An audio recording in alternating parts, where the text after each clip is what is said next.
ევროკომისიამ ევროკავშირის საზღვარზე საქართველოს ყველა მოქალაქის მიმართ გაძლიერებული კონტროლის დაწესების რეკომენდაცია გასცა. საქართველოს დიპლომატიური, სამსახურებრივი და ოფიციალური პასპორტების მფლობელებისთვის კი უვიზო მიმოსვლა დღეს საბოლოოდ შეჯერდა. ევროკომისიის განცხადებით, თუ ოცნება დემოკრატიულ უკუსლვას არ შეწყვეტს, მეორე ეტაპზე უვიზო მიმოსვლის შეჩერება მთელს მოსახლეობას დაემუქრება.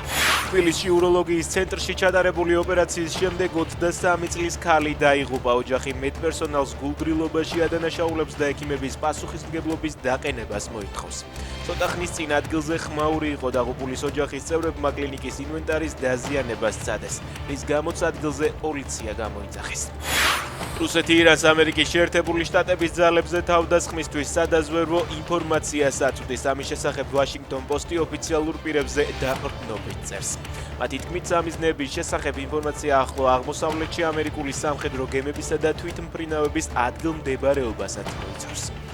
თეირანის ცენტრში ისრაელის თავდაცვის ძალებმა გაანადგურა მიწისქვეშა სამხედრო ბუნკერი, რომლითაც აიათოლა ალი ხამენეი სარგებლობდა. ხამენეიმ კომპლექსში თავის შეფარება ვერ მოასწრო, თუმცა ისრაელის არმიის განცხადებით მას ისევ იყენებდნენ ირანელი მაღალჩინოსნები.